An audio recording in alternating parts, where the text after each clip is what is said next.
네, 구독자 여러분 안녕하십니까? 갱수티 V입니다. 네, 반갑습니다, 여러분. 오늘은요, 조금 빨리 이제 방송을 녹화를 하게 됐는데, 아까 새벽에 연준에서 금리 인상 발표가 있었습니다. 그게 이제 오늘이었고요.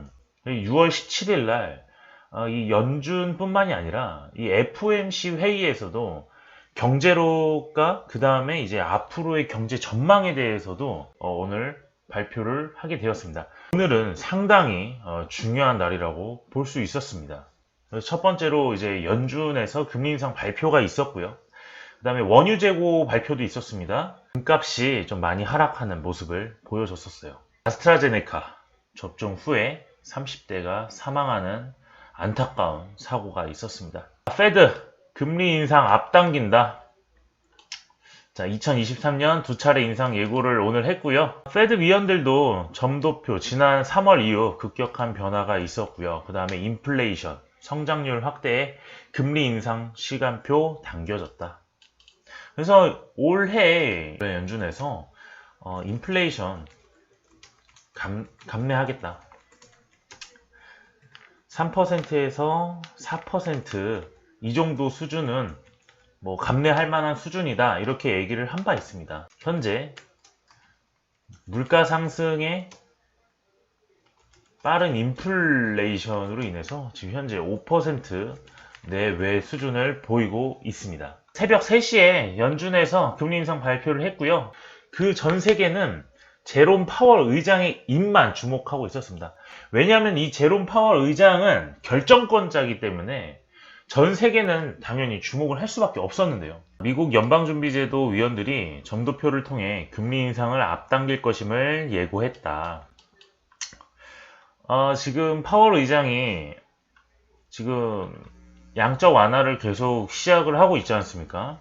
그렇다는 거는 코로나 바이러스로 인한 어떤 대응력을 양적 완화로, 즉 채권 매입을 통해서 계속적인 경제 성장을 이끌겠다. 요게 지금 이제 목표가 있습니다.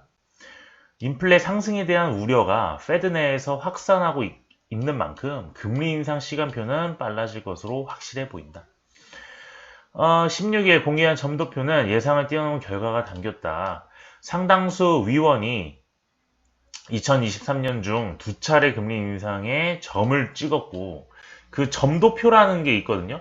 점도표입니다, 여러분. 자, 이게 이제 밑에 연도별로 이렇게 쫙 있고요.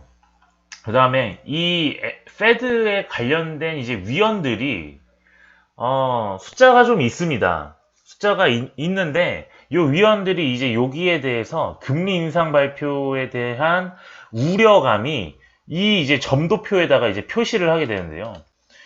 이렇게 찍게 되면은 요 이제 점도표는 이제 세계적으로 엄청난 영향력을 발휘를 하게 됩니다. 그래서 요게 이제 점도표다. 금리를 점치는데 가장 중요한 요인이다 라고 나와 있죠. 결국에는 천만다행인 거는 제로금리 동결을 했고요.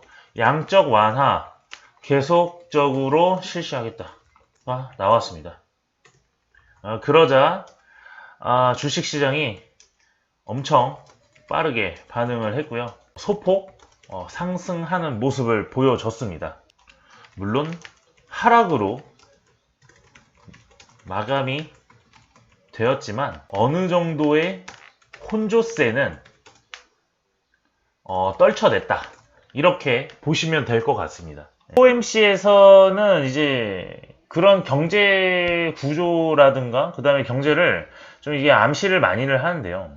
이 페드가 이제 올해 미국의 인플레이션을 3.4%로 이제 규정을 하고 경제 성장률을 무려 7%까지 끌어올린 것 역시 통화정책 정상화가 기존 예상보다 빠르게 이루어질 것임을 예고한 것으로 풀이된다.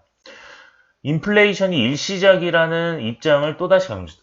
올해 제가 항상 말씀드렸다시피 올해는 파월 의장이 계속적으로 자신의 자산을 채권에 매입을 한다고까지 얘기를 했고요. 그 다음에 인플레이션은 일시적인 효과다. 올해는 절대 금리 인상은 하지 않겠다라고 약속을 지킨 것 같습니다. 이제 경제가 빠르게 회복 중이라는 점을 인지를 했고요. 그 다음에 이 고용과 인플레이션, 고용이 상당히 중요하지 않습니까? 이제 완전 고용을 달성을 해야지만 이제 경제에 회전이 돌기 때문에 이 고용과 인플레이션 목표를 향한 진전이 예상보다 다소 빠르게 진행되고 있다고 말했다. 그게 바로 뭐다? 바로 백신 접종의 확대다. 제가 항상 강조했죠. 접종률. 원유 재고가 이제 발표를 했는데요. FOMC 결과에 WTI, 즉 서부 텍사스 유가가 이제 상승을 하게 됐습니다. 자, 유가 상승하자마자 바로 이제 금값이 너무 많이 이제 하락을 하게 되는데요. 이 안전자산인 금도 역시 반응을 하는 것 같습니다. 자, 국제유가가 미국의 원유 재고 4주 연속 감소라는 영향력이 연방공개시장위원회 FOMC 장내외의 결과 속에 상승세를 나타냈다. 결국에는 이제 배럴당 1배럴당 72.15달러까지 거래를 마쳤고요. 종가가 최고 73달러까지 갔었네요. 유가는 실물 경제랑 정말 밀접하기 때문에 무엇보다도 휘발유 값이 정말 많이 오릅니다. 지금 주유소 가면 1,500원에서 1,600원대를 유지하고 있지만 요 휘발유 값이 1,700원, 1,800원까지도 오를 수 있다는 것을 암시를 하는 거죠. 재고에 있어서 4주 연속 하락을 했고요. 그 다음에 전망까지는 100불도 가능하다. 이렇게 이제 전망을 해놓은 것이 있습니다.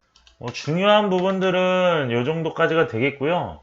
결국에는 제로금리 동결을 했고 0.25%를 유지를 한다고 발표를 했습니다. 기준금리가 되겠고요. 그 다음에 이제 지금 현재 우리가 겪고 있는 이 시장금리가 있습니다. 이 시장금리 같은 경우는 기준금리와 골뱅이 약간의 어떤 이전 경제적인 상황을 얘기를 하는 건데요. 그래서 오늘 상당히 중요한 발표를 얘기할 수 있었습니다. 네.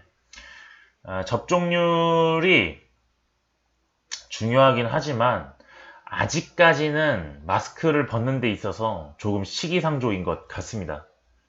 그렇기 때문에 여러분들도 마스크 하셔서 건강 잘 유지했으면 좋겠습니다.